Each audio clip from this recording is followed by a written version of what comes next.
क्योंकि सास भी कभी बहू थी सीरियल के आज के एपिसोड की शुरुआत वहीं से होती है, जहां तुलसी अपने कमरे में भीगा हुआ बिस्तर देखकर समझ जाती है कि यह बच्चों की नई शरारत है।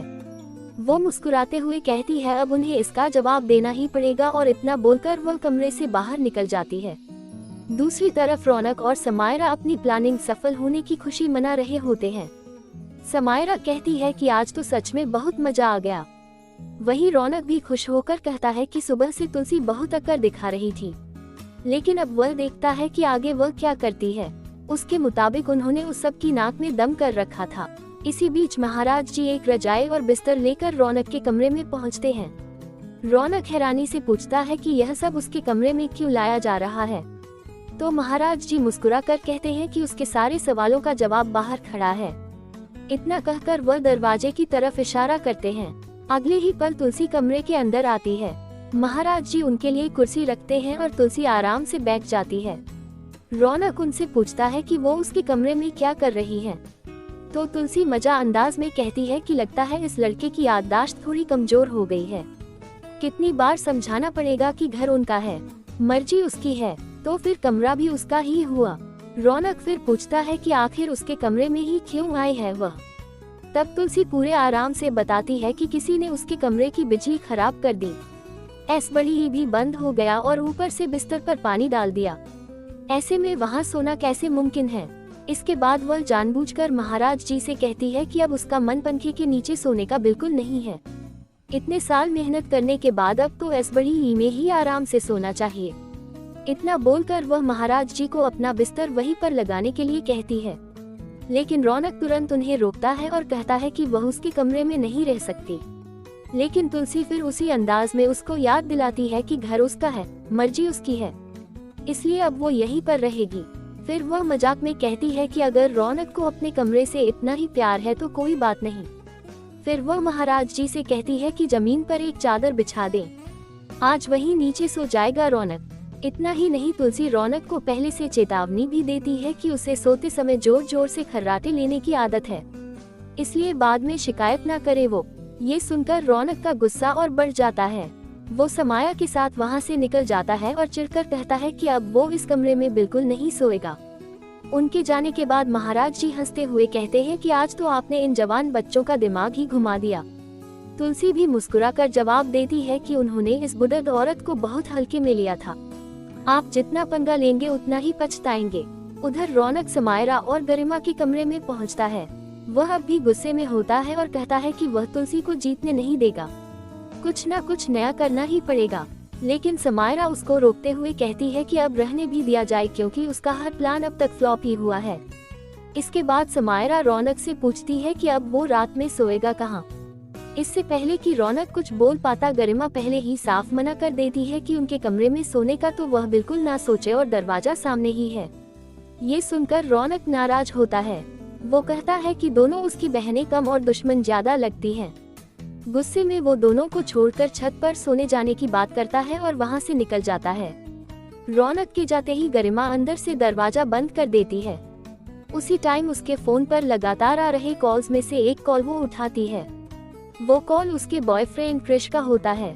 क्रिश पूछता है कि वो सुबह से कहाँ गायब है, वो उसे बहुत मिस कर रहा है और मिलने के लिए बुलाता है। पहले तो गरिमा उसको टालने की कोशिश करती है, लेकिन जब क्रिश नाराज होने की बात कहता है तो आखिरकार वो मिलने के लिए तैयार हो जाती है। फोन रखने के बाद समायरा गरिमा से पूछती है कि अब वो कहाँ जाने की तैयारी कर रही है, तो गरिमा बताती है कि क्रिश सुबह से उसे लगातार टेक्स्ट कर रहा था, इसलिए वो थोड़ी देर के लिए डेट पर जा रही है। समायरा उसे सावधान करते हुए कहती है कि जल्दी लौट आना, क्योंकि आजकल करण का कोई भरोसा नहीं है, कहीं पिछली बार की तरह यह मुलाकात भी भारी ना पड़ जाए।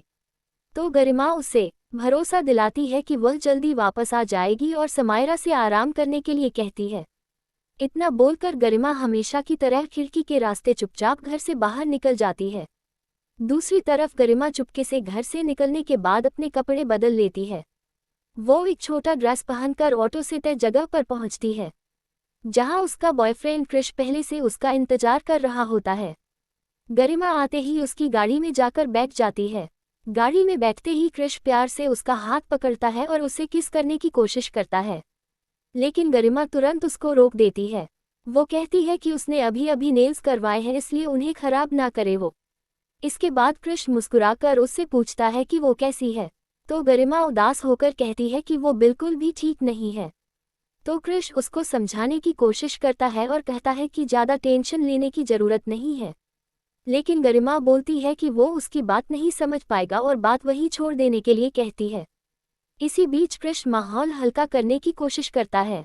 वो कहता है कि अगर उसने अपनी गर्लफ्रेंड का हाथ पकड़ लिया या किस करने की कोशिश की उसे तो इसमें गलत क्या है।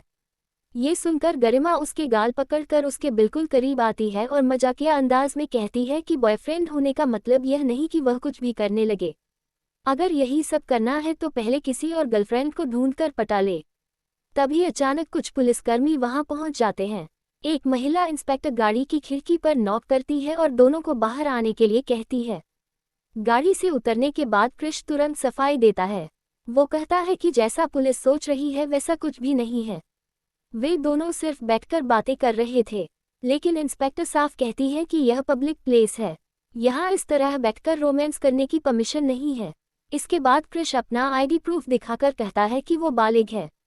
अब इंस्पेक्टर गरिमा से भी उसका आईडी प्रूफ मांगती है, लेकिन गरिमा के पास में उसका कोई आईडी नहीं होता।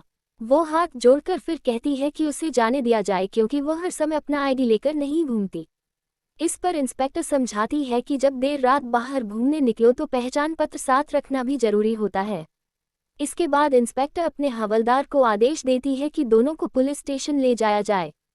क्रिश फिर कहता है कि उसने तो अपना आईडी दिखा दिया इसलिए उसे जाने दिया जाए, लेकिन इंस्पेक्टर पूछती है क्या वो गरिमा को इस हालत में अकेला छोड़कर चला जाएगा। आखिर वो रात में उसी के साथ गाड़ी में मिला है। इतना बोलकर दोनों को पुलिस स्टेशन ले जाया जाता है। अगले सीन में थाने पहुंचने के बाद भी गरिमा और क्रिश बार बार यही समझाने की कोशिश करते हैं कि उन्होंने कोई गलत काम नहीं किया है और उन्हें बेवजह रोका जा रहा है। लेकिन इंस्पेक्टर साफ बोलती है कि जब तक घर से कोई बड़ा व्यक्ति आकर उनकी एज वेरीफाई नहीं कर देता तब तक उन्हें नहीं छोड़ा जाएगा।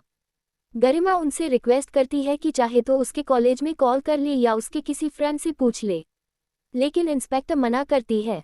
वो कहती है कि पुलिस होने के नाते उन्हें घर वालों से बात करना जरूरी है, वरना बाद में बड़ी परेशानी खड़ी हो सकती है। ये सब सुनकर गरिमा बुरी तरह घबरा जाती है। उसको समझ नहीं आता कि अब क्या करे और वो रोने लग जाती है। तब इंस्पेक्टर उसे घर पर फ़ोन करने के लिए अपना फ़ोन देती है। गरिमा तुरंत समायरा को कॉल लगाती है। उधर समायरा फ़ोन उठाते ही पूछती है कि वो कहाँ है, तो इंस्पेक्टर के सामने गरिमा समा को मम्मा कहकर बुलाती है और बताती है कि पुलिस उसे थाने ले आई है। वो याद दिलाती है कि उसने पहले बताया था कि वह अपनी फ्रेंड के साथ बाहर जा रही है। फिर वो समायरा से कहती है कि वो इंस्पेक्टर से बात करें। समायरा घबराती है और कहती है कि वो क्या बोलेगी, लेकिन गरिमा उसकी एक नहीं सुनती और फ़ोन इंस्पेक्टर को पकड़ा देती है। अब समायरा अपनी पहचान छिपाने के लिए फ़ोन पर रुमाल रखकर आवाज़ बदलती है। वो खुद को गरिमा की माँ बताती है और कहती है कि उसकी बेटी 18 साल की है, इसलिए उसे छोड़ दिया जाए। लेकिन इंस्पेक्टर कहती है कि उन्हें छोड़ने में कोई दिक्कत नहीं है, पहले कोई घर का सदस्य एज प्रूफ और एड्रेस प्रूफ लेकर पुलिस स्टेशन आए, उसके बाद ही दोनों को साथ भेजा जाएगा। ये सुनकर समायरा बहाना बनाती है कि वो इस समय मुंबई में नहीं है, इसलिए वहां आना उसके लिए पॉसिबल नहीं होगा। इंस्पेक्टर तब कहती है कि अगर माँ नहीं आ सकती तो पिता, मामा मामी, दादा दादी, चाचा चाची या घर का कोई भी जिम्मेदार व्यक्ति आ सकता है, लेकिन किसी ना किसी को आना ही पड़ेगा। इसके बाद इंस्पेक्टर फ़ोन वापस गरिमा को देती हुई नजर आती है। गरिमा फ़ोन पर बार बार कहती है कि मम्मा जल्दी आ जाए, वह अब और देर तक नहीं रुक सकती यहाँ। फिर वो धीरे से समा को रिक्वेस्ट करती है कि इस बात की खबर मामू तक बिल्कुल ना पहुँचे। इतना कहते ही फ़ोन कट जाता है और इंस्पेक्टर उससे फ़ोन वापस ले लेती है। आखिर में गरिमा फिर समझाने की कोशिश करती है कि वे दोनों एडल्ट्स हैं, लेकिन इंस्पेक्टर शांत होकर कहती है कि इसी बात की पुष्टि करने के लिए तो एज प्रूफ मांगा जा रहा है। पुलिस जो कुछ भी कर रही है वो सिर्फ उनकी सेफ्टी के लिए है। अगर बिना जांच किए उन्हें भेज दिया जाए और बाद में पता चले कि गरिमा 18 साल से कम है तो उसकी जिम्मेदारी पुलिस पर आएगी।